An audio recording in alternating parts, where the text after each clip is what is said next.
Bonjour tout le monde. Alors nouvelle semaine, aujourd'hui je voudrais vous faire un petit cours de SVT sur la dopamine, puisque c'est un petit peu elle qui est à l'origine, ou qui est la cause on va dire de tout ça. Donc la dopamine, qu'est-ce que c'est? On dit souvent que c'est une hormone, mais en fait pour être plus précis c'est un neurotransmetteur. On va pas chipoter là-dessus. Donc c'est un neurotransmetteur qui est primordial, qui était, et qui est toujours d'ailleurs, qui est primordial à notre survie. Donc je disais qui était parce que c'était vraiment le cas à l'époque des cavernes. Voilà, on n'avait pas les mêmes dangers qu'aujourd'hui. Donc c'est un neurotransmetteur qui est primordial et qui est impliqué dans le circuit de la récompense. Donc en fait, comment il fonctionne? Donc il y a, comment dire, il y a un déclencheur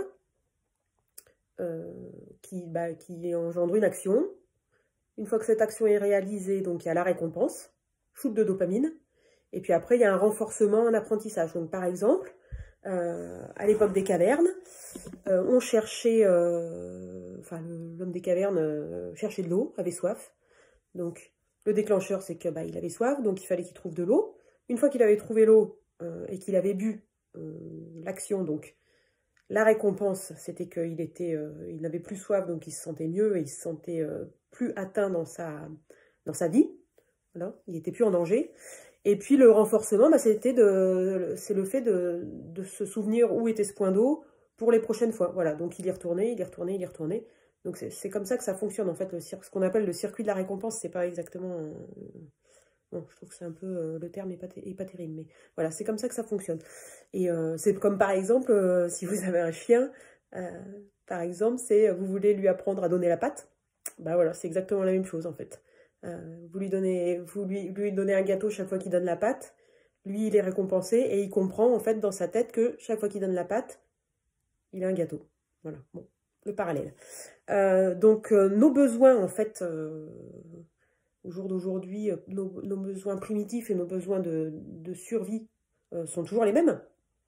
Mais ce qui a changé en fait, c'est les moyens, puisqu'on n'est plus en danger comme pouvait l'être à l'époque des cavernes.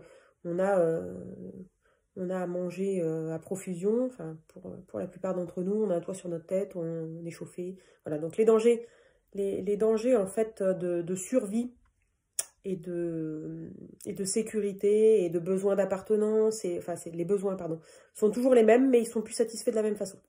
Donc c'est pour ça que les réseaux jouent un rôle important, les réseaux sociaux, dans notre, comment dire, dans notre survie, entre guillemets, à notre époque.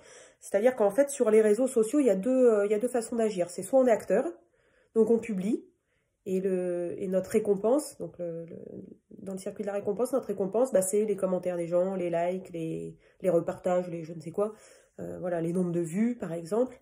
Et ça vient nourrir notre besoin comment ça s'appelle? De reconnaissance sociale, voilà. Le besoin d'exister à travers les autres, c'est un besoin fondamental. Enfin, d'exister pour les autres. Et puis, il y a aussi donc la deuxième catégorie, donc ce sont les suiveurs, ou les imitateurs, entre guillemets. Donc ça, ce sont des gens qui suivent plutôt des comptes, qui regardent des comptes d'influenceurs ou quoi, j'en sais rien. Des comptes qui sont abonnés à des comptes et qui vivent un petit peu par procuration. C'est-à-dire que leur shoot de dopamine, c'est de voir que l'autre en face, le compte qui le suit, réalise les actions que lui aimerait réaliser. Donc ça fait un shoot de dopamine aussi. Et puis aussi, ce type de profil, évidemment, peut réaliser lui-même des actions. Donc c'est ça son shoot de dopamine. En fait, il n'est pas acteur, il est plutôt suiveur et imitateur. Voilà, c'est les deux profils sur les réseaux. Voilà. Donc le problème, en fait, de tout ça, c'est que ça peut vite devenir un cercle vicieux. Si on est sensible et si on est un peu fragile ou si on a des soucis, voilà, on peut vite se raccrocher à ça. Et le deuxième problème, c'est que la dopamine, en fait, elle est pas inépuisable, cette ressource. Donc, en fait, quand vous avez un shoot de dopamine, voilà, c'est super, c'est génial. Si vous êtes un petit peu fragile, vous y retournez parce que vous en avez de nouveaux besoins. Mais comme la dopamine, en fait, il y a une comment dire, excusez-moi, je cherche mes mots. Il y a une accoutumance qui se crée. Donc, il faut de plus en plus d'heures sur les réseaux, ou de plus en plus de likes, ou de plus en plus de je ne sais quoi, pour que, en fait, votre dopamine, elle remonte au niveau qui vous satisfasse. Qui vous satisfait. Bref. Donc, voilà, c'est le cercle vicieux, c'est qu'au bout d'un moment, en fait, la dopamine, elle s'épuise. Donc, il y a besoin de plus en plus de temps, d'action pour que la récompense soit à la hauteur. Donc, je reprends mes petites notes. Donc, le souci, en fait, c'est que quand on rentre dans le cercle vicieux du circuit de la récompense, c'est que au final, on n'est plus acteur de sa vie. En fait, c'est la recherche de dopamine qui gère notre vie, voilà. Donc ça peut être un souci. Et puis donc le deuxième problème, c'est que comme on est dans ce cercle vicieux de recherche de récompense tout le temps, en fait, on se pose plus les vraies questions. Voilà, on est dans notre tunnel, là, infernal, et à la limite, la vraie vie, les vraies questions, on les connaît même plus, on n'y fait même plus attention. Voilà, donc ça c'est un des risques aussi. Alors, ça, c'est un risque quand on tombe dans l'addiction. Donc, pour moi, entre guillemets, l'addiction, c'est quand on fait quelque chose.